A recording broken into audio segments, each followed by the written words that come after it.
Assalamualaikum warahmatullahi wabarakatuh. Selamat datang di Kisah Misteri. Pada kesempatan kali ini saya akan menceritakan kisah misteri dari tulisan Ayu Susman. Buat teman-teman yang pengen nyimak versi tulisannya, kalian bisa mengunjungi laman cerpenmu.com.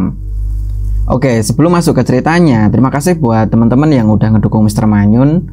Semoga kalian semua selalu diberikan kesehatan dan dilancarkan rezekinya oleh Allah Subhanahu wa Ta'ala. Amin ya rabbal alamin. Dan buat teman-teman yang baru mampir ke channel ini, silahkan like, subscribe, dan aktifkan loncengnya agar teman-teman gak ketinggalan video terbaru dari Mr. Manyun. Ingat, jangan ada misteri di antara kita. Inilah kisah misteri.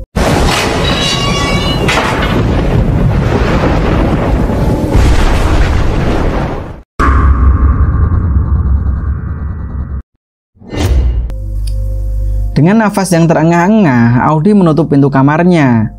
Lalu ia duduk di lantai sambil bersandar di balik pintu itu. Audi mulai mengatur nafasnya yang mulai menyesakkan dada. Wajahnya sangat pucat. Lalu ia memejamkan matanya. Wanita itu. Ya, wanita itu mirip seperti yang ada di mimpinya tadi malam. Tubuhnya Audi masih saja gemeteran. Bulu di sekujur tubuhnya merinding tidak karuan. Apa yang terjadi pada diriku belakangan ini? Kenapa aku selalu dibayangi oleh wanita tua itu? Gumam Audi kala itu. Gak lama setelah itu, pintu kamarnya Audi ini kayak ada orang yang ngetuk-ngetuk. Tok tok tok, tok tok tok. Audi mengintip dari lubang pintu, pelan-pelan untuk melihat siapakah yang berada di depan kamarnya. Audi lalu tersenyum ketika ia mengetahui yang ngetuk pintu adalah Julie, yaitu teman dekatnya. Loh, muka lu kenapa kok pucat kayak gitu? Ketakutan ya? Tanya Julie. Gak apa-apa kok, gak takut. Malam ini lu nginep di sini kan, Jul? Jawab Audi. Iya dong, gue kan udah janji sama nyokap lu. Selama dia tugas di luar, gue kan yang disuruh nemenin lu, selain Mbok Surti. Jelas Julie. Audi kembali tersenyum begitu mendengar perkataan Julie. Audi ini adalah anak sematawayang di keluarganya. Papanya Audi seorang pilot yang sibuknya luar biasa. Dalam sebulan biasanya papanya hanya seminggu berada di rumah, dan selebihnya ia terbang mengelilingi dunia dengan pesawatnya. Sedangkan mamanya adalah wanita karir yang juga sangat sibuk. Contohnya seperti sekarang ini, mamanya harus pergi dan menginap di luar kota selama beberapa hari untuk mengurus keperluan perusahaannya. Dan di saat inilah Julie adalah satu-satunya sahabat. Selain itu ada Mbok Surti, wanita setengah baya yang sudah mengurusnya sejak kecil, yang selalu setia menemani kesendirian Audi di rumah yang lumayan besar itu. Kurang lebih jam 11 malam, Audi membuka matanya. Perlahan-lahan, lalu ia merapatkan tubuhnya di dekat Julie yang sudah tidur terlelap. Sepertinya saat ini Audi tidak bisa memejamkan matanya. Ia masih saja terbayang-bayang dengan wanita tua yang tadi ia temui. Ya, sore tadi sepulang dari kuliah, Audi langsung mengendarai mobilnya keluar kampus. Di tengah perjalanan pulang, waktu di perempatan lampu, ia menghentikan mobilnya sejenak untuk menunggu lampu hijau menyala kembali. Tiba-tiba, mata Audi ini tertuju pada sebuah mobil sedan yang berada tepat di sampingnya. Kaca mobil itu tidak terlalu gelap, tampak di dalamnya pemuda tampan yang mengendarai mobil tersebut. Ia sedang bernyanyi sambil mendengarkan radio di dalam mobilnya. Audi tersenyum melihat kelakuan pemuda itu. Lalu tampak sengaja ia menoleh ke arah belakang pemuda itu. Audi kaget ketika ia melihat ada sosok wanita tua berpakaian lusuh, warnanya merah, duduk di jok belakang mobil pemuda itu. Sepertinya pemuda yang nyetir itu tidak tahu kalau ada makhluk lain yang menumpang di dalam mobilnya. Mata Audi masih tertuju ke arah makhluk yang menyeramkan itu. Dan apa yang terjadi? Tiba-tiba saja wanita tua itu menoleh ke arah Audi. Matanya melotot, warnanya merah sambil tersenyum sinis padanya. Melihat kejadian itu, nafas Audi ini ya langsung terengah-engah gitu kan, tidak karuan. Tin tin, terdengar bunyi klakson yang mungkin mereka semua udah buru-buru untuk melanjutkan perjalanannya karena memang lampunya sudah hijau. Audi pun terkejut mendengarnya. Ia menarik nafas panjang. Lalu sepersekian detik, wanita tua itu menghilang dari jok belakang mobil pemuda itu. Selama di perjalanan pulang, Audi sangat ketakutan. Terlebih lagi, wanita tua yang tadi dilihatnya adalah wanita yang persis di dalam mimpinya itu, yaitu wanita tua yang berbaju lusuh berwarna merah. Keesokan harinya, ketika Audi dan Julie tiba di rumah setelah dia pulang dari kuliah, Audi ini terheran melihat banyak orang yang berkumpul di halaman rumahnya. "Ada apa, Mbok Surti?" bisik Audi ketika Mbok Surti menghampiri dirinya. "Ada orang dari Yayasan Panti Jompo. Katanya mau bertemu Non Audi," jawab Mbok Surti. Setelah itu Audi berjalan ke arah seorang laki-laki setengah baya yang tampak cemas. "Ada yang bisa saya bantu, Pak?" tanya Audi. "Oh, maaf Mbak, saya datang ke sini sudah ada persetujuan dari Ibu Novi untuk memulangkan Ibu Sarinah ke rumah ini," jawab bapak itu. "Memulangkan siapa ya, Pak?" tanya Audi sambil sedikit kaget. "Ibu Sarinah, Mbak, yang dititipkan oleh Ibu Novi beberapa tahun yang lalu. Sekali lagi maaf ya Mbak, pengurus yayasan sudah tidak sanggup lagi untuk mengurus Ibu Sarinah saat ini," jelas bapak-bapak itu lagi. Audi pun tersenyum. Dalam hatinya ia masih dibuat bingung dengan perkataan bapak itu. Selama hidupnya Audi ini tidak kenal dengan Ibu Sarinah. Siapakah wanita itu? Setelah orang-orang dari yayasan pulang, Audi berusaha berkali-kali menghubungi mamanya untuk menanyakan siapakah Ibu Sarinah itu. Tapi ponsel mamanya tetap saja nggak bisa dihubungi. "Ibu Sarinah itu siapa sih, Mbok?" tanya Audi pada Mbok Surti. "Itu Non, Ibu Sarinah itu adalah adik angkatnya Eyang Non Audi," jawab Mbok Surti. "Adik angkat? Kok Eyang sama Mama tidak pernah menceritakan tentang keberadaan Ibu Sarinah ya?" kata Audi di dalam hatinya. "Terus Ibu Sarinah sekarang ada di mana?" tanya Audi. "Non Audi kalau panggil Ibu Sarinah itu dengan sebutan Mbah Sarinah toh, karena dia adalah nenek Non Audi," jelas Mbok Surti. "Iyalah, terserah lah Mbok. Sekarang Mbah Sarinah di mana?" tanya Audi sambil menganggukkan kepalanya. "Ada di kamar belakang Non," jelas Mbok Surti. Audi melangkahkan kakinya menuju kamar belakang bersama Julie. Tok tok tok, tok tok tok. Audi mengetuk pintu kamar itu pelan-pelan, tetapi tidak ada jawaban sama sekali dari dalam. "Masuk aja Non, Ibu Sarinah sudah tidak bisa mendengar," bisik Mbok Surti. Setelah itu Audi dan Julie saling berpandangan. Audi membuka pintu kamar itu perlahan-lahan. Mereka berdua melihat seorang wanita tua yang sedang berbaring di ranjang. Audi tersenyum, lalu ia mendekati Mbah Sarinah. Tetapi sesaat kemudian, betapa terkejutnya Audi begitu melihat wajah Mbah Sarinah. Ternyata wajah Mbah Sarinah ini sama persis dengan wanita yang kemarin berada di mobil itu, yang nggak lain yang pernah muncul di mimpinya itu. Saat itu juga wajah Audi ini sangat pucat, tubuhnya gemeteran, nafasnya juga ngos-ngosan. "Kayaknya semalam gue lihat orang persis kayak Mbah Sarinah deh, ada di depan rumah lu," bisik Julie yang tidak kalah sama terkejutnya. "Masa sih?" tanya Audi sambil menatap Julie. "Iya, semalam waktu gue buka gerbang, ada nenek-nenek di depan pagar lagi melihat rumah lu. Dan waktu gue tanya, dia diem aja," jelas Julie penasaran. "Mungkin Non Julie salah lihat kali," kata Mbok Surti yang tiba-tiba saja di antara mereka yang memotong perkataan Julie.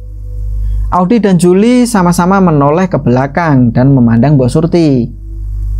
Ibu Sarinah itu sudah tidak bisa berjalan lagi. Keadaannya seperti ini, setiap hari selalu berada di atas ranjang. Ibu Sarinah juga tidak bisa berbicara dan mendengar lagi. Dia hanya bisa mengisyaratkan matanya bila memerlukan sesuatu. Ibu Sarinah ini sudah lumpuh karena tua dimakan usianya, jelas Mbok Surti. Aneh, gue nggak salah lihat kok. Wajahnya sangat persis seperti Mbah Sarinah, bisik Julie yang nampak bingung. Audi pun terdiam. Dalam hatinya ia berpikir, mana mungkin wanita tua itu adalah Mbah Sarinah yang selama ini selalu membayanginya. Dan mengapa Julie juga sudah pernah melihat orang yang sama persis dengan Mbah Sarinah. Duh, gue kok tiba-tiba jadi merinding gini ya. Gue keluar aja deh, bisik Julie. Setelah itu Audi masih saja memandangi wajah wanita tua yang berbaring di hadapannya. Mbah Sarinah tertidur dan tidak berdaya di atas ranjang. Wajahnya tampak menghitam dan berkeriput. matanya cekung, pipinya kempot, tubuhnya kurus kering seperti tengkorak yang hanya dilapisi oleh kulit yang sangat tipis. Apakah dia adalah wanita yang sama? Aku yakin Julie pasti juga terkejut melihat kejadian ini. Tetapi melihat keadaan Mbah Sarinah yang tidak berdaya, aku jadi ragu untuk meyakininya, pikir Audi dalam hatinya. Tidak lama kemudian Audi pun bergegas pergi keluar kamar untuk menyusul Julie. Singkat cerita, sudah malam kedua Mbah Sarinah berada di rumah Audi. Semenjak ada keberadaan Mbah Sarinah di rumah Audi ini menjadi lain, gak seperti biasanya. Malam hari terasa begitu panjang dan mencekam, seolah-olah di setiap sudut rumah ada orang yang mengawasi dan memperhatikan gerak-geriknya. Audi merasa tidak begitu nyaman. Keadaan Mbah Sarinah masih sama seperti biasanya. Dia hanya bisa diam, matanya terpejam dan terbaring di atas ranjang. Tidak ada sepatah kata pun yang bisa diucapkan. Untungnya ada Mbok Surti yang selalu menjaga dan mengurusinya. Aduh, kenapa gue jadi nggak bisa tidur ya? Teriak Julie sambil memandang Audi yang masih berada di depan komputernya. Sama, gue juga nggak bisa tidur, Jul, jawab Audi sambil menggaruk-garuk kepalanya. Turun ke bawah aja yuk, kita minum susu. Siapa tahu aja habis minum kita bisa tidur, ajak Julie. Jam 12:30 malam gini mau bikin susu, gumam Audi dalam hati. Yuk Di, kita turun aja yuk. Audi menganggukkan kepalanya. Gak lama setelah itu mereka berdua keluar kamar dan menuruni anak tangga berjalan menuju dapur belakang. Jul, bisik Audi sambil memegang lengan Julie. Ada apa? Jawab Julie sambil menghentikan langkahnya. Lu dengar sesuatu nggak? Julie dan Audi terdiam sejenak. Mereka pun saling berpandangan. Ya, gue dengar seperti ada suara gendingan kayak gamelan gitu, yang suaranya terdengar sangat jauh, kata Julie. Suara itu berasal dari mana ya? Sepertinya dari kamar belakang deh. Kamar Mbah Sarinah? Iya, sepertinya dari sana. Setelah itu, Audi dan Julie ini pelan-pelan melangkahkan kakinya menuju ke kamar Mbah Sarinah. Makin dekat suara itu, semakin jelas terdengar suara gendingan gamelan itu. Ya, suara itu benar-benar berasal dari kamar Mbah Sarinah, kata Julie. Siapa yang nyetel musik ya, Jul? Seingat gue di dalam kamar itu nggak ada tip deh. Nggak mungkin juga Mbah Sarinah bisa mendengarkan suara itu, bisik Audi. Audi dan Julie semakin mendekati kamar Mbah Sarinah. Dengan rasa penasaran, Julie membuka pintu kamar itu perlahan-lahan. Lalu mereka mengintipnya. Dan apa yang terjadi? Setelah itu, tubuh mereka berdua langsung gemeteran. Begitu mereka melihat Mbah Sarinah, yang saat itu Mbah Sarinah menari dengan gemulai, diiringi oleh suara gendingan gamelan itu. Suara gamelan itu dari mana ya? Wah, aku juga nggak tahu, Di. Mbah Sarinah memakai kebaya berwarna merah yang sangat bagus. Sambil memegang selendang, Mbah Sarinah melenggak-lenggok. Tubuhnya mengikuti alunan suara itu. Wajahnya sangat berbeda. Ia tampak lebih muda. Dia sangat cantik. Kulit wajahnya juga sangat mulus dan tidak keriput. Jul, apa yang lo lihat sekarang sama dengan apa yang aku lihat kan, Jul? Bisik Audi dengan suaranya yang gemetar. Iya, itu Mbah Sarinah, jelas Julie sambil gugup. Audi dan Julie saling bertatapan di depan pintu kamar. Lalu mereka berdua mengintip lagi. Lama-kelamaan suara gendingan itu terdengar semakin jauh, lalu menghilang. Seiring dengan itu, keadaan Mbah Sarinah pun mulai berubah seperti semula. Tubuh mereka berdua semakin tidak karuan rasanya. Setelah itu, Audi dan Julie berlari menaiki tangga menuju kamar. Sesampainya di kamar, mereka berdua sangat terkejut ketika melihat keberadaan Mbah Sarinah yang sudah berada di depan kamarnya Audi. Ia berdiri, tubuhnya membongkok kurus kering, wajahnya keriput, kepalanya tampak membotak dengan rambutnya yang memerah dan tergerai sepinggang. Ia melototkan matanya menatap mereka berdua. Setelah itu Audi dan Julie pun berteriak dan langsung berlari lagi menuruni anak tangga. Julie meraih kunci mobil yang tergeletak di meja makan, lalu mereka berdua lari terberit-berit keluar rumah. Cepet Di, buka pagarnya Di, teriak Julie sambil menyalakan mesin mobil. Audi cepat-cepat membuka pintu pagar rumahnya. Lalu ia berlari menghampiri mobil yang dikendarai oleh Julie. "Cepat masuk, Di!" teriak Julie. Gak lama setelah itu, sedan berwarna putih itu melaju dengan sangat kencang dari halaman rumah Audi. "Ya Tuhan!" teriak Audi. Ia tidak percaya dengan apa yang dia lihat. "Tuh kan, gue udah tebak kalau ada yang gak beres sama mbah lu," kata Julie. "Ya Tuhan!" teriak Audi lagi sambil menoleh memandang Julie yang sedang menyetir. "Ada apa, Di?" tanya Julie. "Mbok Surti masih ada di dalam rumah, Jul," teriak Audi histeris. "Ya ampun," kata Julie sambil menepuk keningnya. "Bagaimana ini, Jul? Gue takut Mbok Surti nanti kenapa-napa. Terus gimana? Kita mau balik lagi ke rumah lo." "Terus bagaimana dong? Apa yang harus kita lakukan?" tanya Audi cemas. "Mudah-mudahan aman, Di, kalau Mbak Surti mengunci rapat-rapat pintu kamarnya." "Sumpah, gue gak berani balik lagi ke rumah lo saat ini," jelas Julie sambil memacu kecepatan mobilnya. Gak lama kemudian, mobil yang dikendarai Julie berhenti di depan rumah yang berpagar hitam. "Loh, ini rumah siapa?" tanya Audi. "Rumah sepupu gue." "Udah, gak apa-apa, kita bermalam di sini aja ya." "Gue mau hubungi sepupu gue dulu," jawab Julie. Julie pun mengeluarkan ponselnya. Lalu gak lama setelah itu, keluarlah seorang anak laki-laki. "Ada apa, Jul? Ayo kita masuk," ajak laki-laki itu. Audi pun mengikuti langkah Julie dan sepupunya itu untuk masuk ke dalam rumahnya. "Kenalkan nih, Andre, teman dekat gue," kata Julie sambil menoleh ke arah Audi. Audi dan Andre lalu berjabat tangan. Andre membuatkan teh hangat untuk Julie dan juga Audi yang sedang beristirahat di sofa. Setelah itu, Julie menceritakan tentang kejadian itu. Begitu juga dengan Audi. Ia pun menceritakan tentang apa yang dialaminya selama beberapa hari belakangan ini, termasuk kejadian sewaktu di lampu merah 4 hari yang lalu. "Lu juga pernah lihat Mbak Sarinah sebelumnya, Di?" tanya Julie tidak percaya. "Iya," jawab Audi sambil menganggukkan kepalanya. "Wah, parah lu. Bagaimana ini?" teriak Julie. "Kita harus menyelamatkan Mbok Surti, Jul," jelas Audi yang sangat mencemaskan pengasuhnya. "Ya, besok kita ke sana," jawab Julie. "Aneh, ponsel mama sampai sekarang juga nggak bisa dihubungi," kata Audi sambil menatap Julie dan juga Andre. Bagaimana kalau besok kita pergi ke yayasan yang pernah ditinggalin oleh Mbak Sarinah dulu," kata Andre. "Ke yayasan Panti Jompo itu?" tanya Audi. "Iya, kita cari tahu tentang keberadaan Mbak Sarinah selama ia tinggal di sana."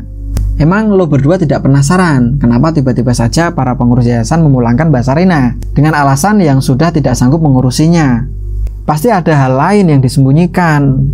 "Benar juga, Tundre. Kita harus ke sana," kata Julie. Keesokan harinya setelah sarapan, Audi, Julie, dan juga Andre pergi menuju ke yayasan Panti Jompo, di mana Mbak Sarinah pernah tinggal di sana. Dengan perasaan penasaran bercampur dengan kecemasan mereka bertiga, setelah itu sesaat mereka turun dari mobil, mereka pun berjalan menuju kantor pengurus yayasan panti itu. Setelah melapor dan mengisi buku tamu, Audi, Julie, dan juga Andre dipersilakan untuk masuk ke dalam rumah yang sangat besar itu. Walaupun terlihat rumah tua, tetapi di dalam rumah itu sangat bersih, nyaman, dan juga asri. "Tunggu sebentar ya, Dek. Saya akan panggilkan kepala yayasan dulu," kata ibu-ibu itu sambil tersenyum. Audi, Julie, dan Andre berjalan menuju ke taman yang berada di belakang rumah panti itu. Dan gak lama kemudian, ada seorang pria, perawakannya tinggi besar, menghampiri mereka bertiga. "Ada yang bisa saya bantu, Dek?" tanya pria itu. "Saya Audi, Pak. Dan ini teman-teman saya. Ini Julie dan ini Andre. Saya Pak Agung," kata pria itu sambil menjabat tangan Audi. "Begini Pak Agung, kedatangan saya ke sini untuk menanyakan tentang keberadaan Ibu Sarinah selama ia diurus di panti ini. Beberapa hari yang lalu, anak buah Bapak memulangkan Ibu Sarinah ke rumah kami. Saya cuma ingin tahu apakah Ibu Sarinah sangat merepotkan pihak pengurus sehingga ia dipulangkan," tanya Audi. Pak Agung pun terdiam, wajahnya menampakkan kecemasan dengan pertanyaan Audi. "Maaf Dek Audi, kami tidak bisa menjelaskan tentang hal itu. Karena ini menyangkut tentang kerahasiaan yang kami jaga, jawab Pak Agung. Audi pun tersenyum. Dalam hatinya ia makin bingung dengan jawaban Pak Agung itu. Gak lama kemudian Pak Agung pamit kepada mereka untuk mengurus keperluan yang lain. Audi pun duduk di bangku taman, tatapan matanya kosong, tampak dengan jelas kecemasan yang ia rasakan saat ini. Sabar Di, pasti nanti ada jalan keluarnya, hibur Andre sambil menepuk lembut bahu Audi. Wow, lihat deh, ada yang melambai-lambaikan tangannya ke arah kita, bisik Juli. Siapa? Tanya Audi. Itu yang di depan ruangan, di pojok sana, tunjuk Juli. Sepertinya ia meminta kita untuk menghampirinya, bisik Andre. Aduh, gue takut ah. Sumpah deh, kenapa kita harus berurusan dengan nenek-nenek semua di sini? Masih parno nih gue. Ya udah kalau begitu, gue sama Audi aja yang pergi ke sana.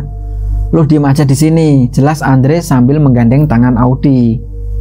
Beberapa saat setelah itu, mereka pun berjalan menuju pojok ruangan.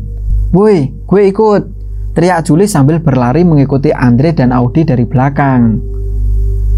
Mereka bertiga berjalan menghampiri seorang wanita tua yang duduk di kursi roda yang berada di depan kamarnya. Selamat pagi, Nek, sapa Andre. Pagi, jawab nenek itu sambil memandang tajam Audi yang berdiri di sampingnya Andre. Nenek memanggil kami, tanya Juli. Kamu, ya kamu. Apakah kamu orang yang sama di dalam foto ini? Tanya nenek itu sambil menunjukkan foto Audi berdua dengan mamanya. Audi pun terkejut melihat foto yang berada di tangan nenek itu. Iya Nek, benar, itu adalah saya, jawab Audi dengan gugup. Ya Tuhan, jadi benar kamu adalah cucunya Raden Retno, kata nenek itu sambil matanya yang berkaca-kaca. Iya, itu nama eyang saya, jawab Audi lagi. Kemari Nak, mendekatlah. Ternyata kamu sudah besar ya, kata nenek itu sambil memeluk erat tubuh Audi. Sedangkan Andre dan Juli saling berpandangan ketika melihat muka Audi yang sedikit bingung. Nenek kenal dengan eyang saya? Tanya Audi. Ya, saya adalah seorang pendamping eyang kamu yang telah dipercaya untuk membantu dan mengurusi segala keperluannya, jelas nenek itu. Nama nenek siapa? Tanya Andre. Saya Karti, panggil saja saya Mbah Karti, jawabnya. Berarti Mbah Karti kenal dong dengan yang namanya Mbah Sarinah, tanya Audi ragu-ragu. Mbah Karti menganggukkan kepalanya sambil mengusap air mata yang berlinang di pipinya. Mbah Sarinah sekarang berada di rumah saya, Mbah. Saya kemari ingin mengetahui lebih banyak tentang dia. Karena selama ini saya tidak pernah tahu siapa Mbah Sarinah itu, jelas Audi sambil memandang Mbah Karti. Sarinah itu adalah adik angkat Raden Retno. Raden Retno sangat sayang sekali padanya. Dia sangat dimanja oleh eyang kamu. Tapi lama-kelamaan Sarinah mengharap sesuatu yang lebih yang tidak ia punyai, kata Mbah Karti. Apa itu Mbah? Tanya Juli penasaran. Sarinah diam-diam menyukai suami Raden Retno yang bernama Pramono. Tapi Tuan Pramono sama sekali tidak tergoda dengannya karena ia sangat sayang dan setia dengan istrinya. Raden Retno itu sangat cantik dibandingkan dengan Sarinah. Kecantikannya itu yang membuat suaminya kagum dan tergila-gila dengannya. Segala upaya ditunjukkan oleh Sarinah untuk merebut perhatian Tuan Pramono. Tapi sayang, Tuan Pramono sama sekali tidak tertarik olehnya. Loh, Eyang Retno memangnya tidak tahu kalau Mbah Sarinah menggoda Eyang Kakung? Tanya Audi bingung. Itulah karena saking sayangnya dengan Sarinah, Raden Retno tidak percaya kalau adik angkatnya itu menggoda suaminya. Suatu hari, Sarinah pergi ke tempat orang pintar yang berilmu hitam. Ia ingin mempercantik dirinya agar ia terlihat lebih cantik dibandingkan dengan Raden Retno. Entah apa persyaratan yang ia lakukan, tiba-tiba saja dirinya menjadi sangat cantik. Bukan itu saja, tetapi Sarinah saat itu menjadi sangat pintar menari. Jika ia menari, banyak lelaki yang tergila-gila dengannya. Sarinah selalu menari dengan memakai baju warna merah. Ia terlihat sangat anggun seperti bidadari. Dan akhirnya Tuan Pramono jatuh hati padanya. Jelas Mbah Karti. Mbah Karti tahu dari mana kalau Mbak Sarinah itu mempercantik dirinya pada orang yang berilmu hitam? Tanya Andre. Dari dulu saya itu selalu membuntutinya. Terus terang saya sangat tidak suka dengan Sarinah. Dia orang yang munafik, orang yang bermuka dua. Saya tahu apa yang mau dia rencanakan. Sarinah juga tidak suka dengan saya karena Raden Retno selalu membela saya jika kami berdua bertengkar. Sehingga pada suatu hari Sarinah menuduh saya yang mengambil perhiasan milik Raden Retno yang hilang. Saya tahu itu adalah salah satu rencana jahatnya untuk menyingkirkan saya. Sayangnya saat itu Raden Retno lebih percaya dengan adik angkatnya dan saya dipecat lalu diusir dari rumah. Tetapi dari jauh saya tetap memantaunya karena saya sangat sayang sekali dengan Raden Retno dan keluarganya. Tidak lama saya keluar, ada kejadian di mana Sarinah kepergok oleh Raden Retno sedang menggoda Tuan Pramono yang saat itu sangat tergila-gila dengan Sarinah. Raden Retno sangat marah saat itu. Akhirnya ia mengusir Sarinah dari rumahnya. Beberapa bulan kemudian Tuan Pramono meninggal karena penyakit yang sangat misterius. Raden Retno sangat terpukul dan sedih. Akhirnya beliau memanggil saya dan meminta saya untuk tinggal di rumahnya kembali. Saya pun menjelaskan kepada Raden Retno tentang apa yang diperbuat oleh Sarinah selama ini. Raden Retno sangat terkejut dan meminta saya untuk menemukan jalan keluarnya. Karena sejak kepergian Sarinah banyak sekali kejadian aneh dan itu di luar nalar manusia. Sampai suatu hari saya bertemu dengan orang yang sangat baik. Dia berilmu tinggi, dia juga bersedia membantu Raden Retno. Orang itu berkata kalau Sarinah itu tidak akan bisa mati karena ilmu yang ia pelajari itu akan memperpanjang usianya serta kecantikan yang kekal. Tapi tidak untuk tubuhnya, karena tubuhnya sama seperti kita yang akan menua. Jelas Mbah Karti panjang lebar. Audi, Juli, dan juga Andre terkejut mendengar cerita Mbah Karti. Audi menarik nafas panjang, lalu ia menceritakan semua hal yang ia alami sekarang kepada Mbah Karti. Lalu apa yang harus saya lakukan, Mbah? Tanya Audi dengan mukanya memelas. Kamu adalah kunci satu-satunya yang bisa menyelamatkan diri kamu sendiri dan juga keluargamu, jawab Mbah Karti. Saya, Mbah, kata Audi dengan terbata-bata. Iya, karena yang bisa menghalangi Sarinah adalah generasi ketiga dari keluarga Raden Retno, yaitu kamu, jawab Mbah Karti. Mbah Sarinah tahu kalau Mbah Karti juga berada di sini dan tinggal di satu panti dengannya, tanya Juli. Iya, itu adalah rencana saya dan Raden Retno untuk memperhatikan tingkah lakunya. Dan sejak saat itu, diam-diam Sarinah selalu berusaha untuk menyerang saya. Akan tetapi akhir-akhir ini tubuhnya makin menua. Ia tidak bisa beraktivitas lagi. Ia hanya bisa berbaring di atas ranjang. Tetapi rohnya masih bisa berjalan-jalan ke tempat lain dan menakutkan banyak orang. Sejak peristiwa itu, Sarinah dipulangkan ke rumah kamu karena pihak yayasan dan penghuni panti ini sangat tidak nyaman karena sering melihat sosok yang persis dengan Sarinah yang sering muncul di malam hari. Saya sangat terkejut dengan keputusan pengurus panti karena ini adalah di luar dari rencana saya. Sarinah akan semakin dekat dengan kamu. Ia akan menjadikan kamu tumbalnya untuk memperkuat tubuhnya agar ia menjadi muda lagi, jawab Mbah Karti. Ya Tuhan, kata Audi sambil memandang Mbah Karti. Saya sangat lega karena kamu kesini, karena saya tidak diizinkan keluar oleh yayasan. Akhirnya doa saya terkabul, kata Mbah Karti. Setelah itu Mbah Karti mengeluarkan sebuah botol kecil dari dalam kebayanya. Isi botol ini adalah ramuan yang diberikan oleh orang pintar yang saya temui. Ia berkata, ilmu yang dimiliki Sarinah akan hilang jika ia meminum ramuan ini yang telah tercampur oleh setetes darah dari keturunan ketiga Raden Retno, yaitu kamu. Kamu harus menyelamatkan diri kamu sendiri dari rencana Sarinah. Kamu juga harus melumpuhkan dia terlebih dahulu agar diri kamu selamat, kata Mbah Karti. Ini seperti mimpi yang sangat buruk, kata Audi dalam hatinya. Kenapa kejadian ini harus terjadi padaku ya? Ini adalah pesan dari eyang kamu agar kamu selamat. Mama kamu tidak pernah tahu tentang kejadian ini. Mama kamu adalah orang yang menitipkan Sarinah di panti ini sewaktu Sarinah ditemukan dan tidak ada seorang pun yang mau mengurusnya. Saya dan Raden Retno berjanji akan selalu menjaga kamu. Begitu Raden Retno meninggal, sayalah yang menjadi tanggung jawab akan kamu dan keluarga besar Raden Retno, kata Mbah Karti. Setelah itu Audi menerima botol kecil pemberian Mbah Karti. Lalu ia menggenggamnya kuat-kuat. Apakah hanya aku ya, orang yang satu-satunya yang bisa menolong diriku sendiri? Pikir Audi kala itu. Gak lama kemudian, Audi, Juli, dan juga Andre pamit pada Mbah Karti untuk kembali ke rumah. Selama perjalanan, mereka bertiga terdiam membisu.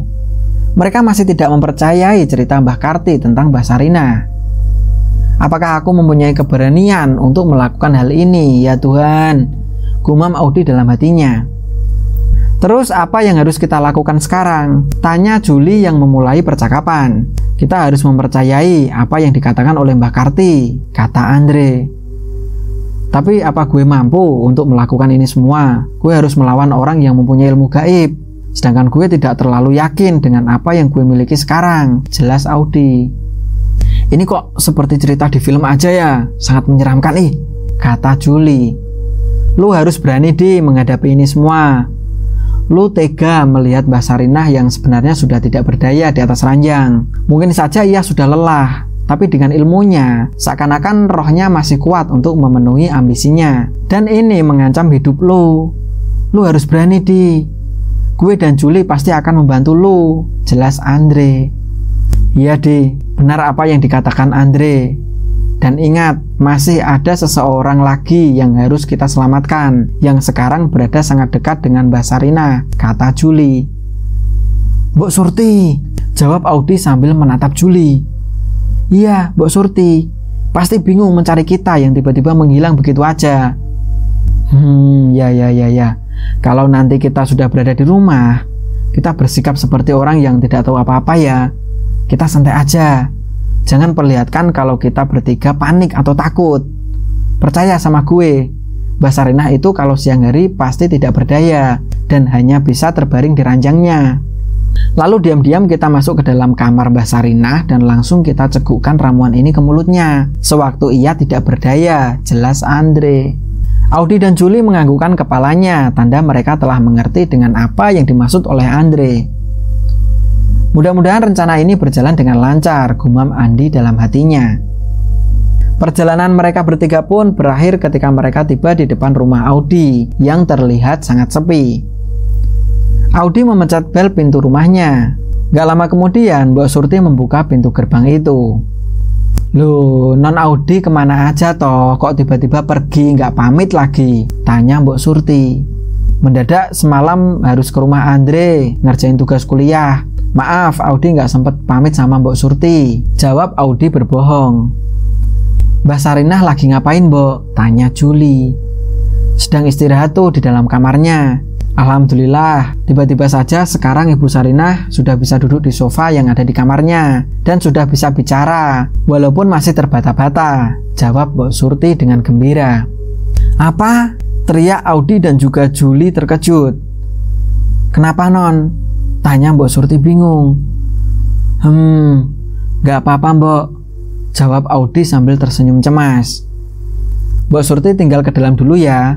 Mau nyuapin Ibu Sarinah dulu untuk makan siang. Pamit Mbak Surti sambil berjalan meninggalkan mereka bertiga. Audi, Juli, dan juga Andre berbisik-bisik setelah Mbak Surti pergi meninggalkan mereka. Wajah Audi menjadi pucat ketika mendengar Mbah Sarinah sudah bisa duduk dan berbicara. Ia semakin tidak berdaya dan takut menghadapi Mbah Sarinah nanti. Aduh, bagaimana ini? Tanya Audi cemas. Gile, kok bisa gitu ya? Kata Juli ketakutan. Coba kita tunggu sampai keadaannya aman. Kalau Mbah Sarinah tertidur lelap, kita mengendap-endap masuk ke kamarnya. Mudah-mudahan berhasil, jelas Andre. Tapi apa mungkin keadaan kita mana-mana saja jika kita berada di sini terus? Bisik Juli. Ya udah, sekarang kita berpikir positif aja. Mbah Sarinah itu sendiri dan kita berempat dengan Mbok Surti. Mudah-mudahan rencana kita berhasil, sahut Andre. Apakah sebaiknya kita beritahu Mbok Surti aja ya tentang keadaan Mbah Sarinah? Tanya Audi. Juli dan juga Andre saling berpandangan, lalu mereka berdua tersenyum pada Audi sambil menggelengkan kepala mereka. Gak usah kasihan Mbok Surti udah tua. Nanti dia ketakutan atau kepikiran terus tentang masalah ini. Singkat cerita, sore harinya mereka bertiga masih saja terdiam terpaku. Mereka menunggu keadaan aman untuk menjalankan rencananya itu. Keadaan di sekeliling rumah menjadi mencekam. Sesudah adzan Isya, lampu yang biasanya terang benderang seolah-olah menjadi redup. Tidak ada suara apapun yang terdengar dari luar rumah. Audi memandangi botol kecil pemberian Mbah Karti. Tubuhnya gemetar, pikirannya melayang jauh entah kemana. Tampak beban yang sangat berat yang ia rasakan saat ini. Audi menarik nafas panjang, lalu ia melirikkan matanya ke arah Andre yang sejak tadi memandanginya dari kejauhan. Andre tersenyum pada Audi, sepertinya ia memberikan semangat yang berarti untuknya. Aduh, apakah malam ini aku bisa ya? Lalu bagaimana nantinya kalau sesuatu hal yang menimpa Juli dan juga Andre? Mereka berdua tidak ada hubungannya dengan semua ini. Bagaimana jika mereka berdua terluka?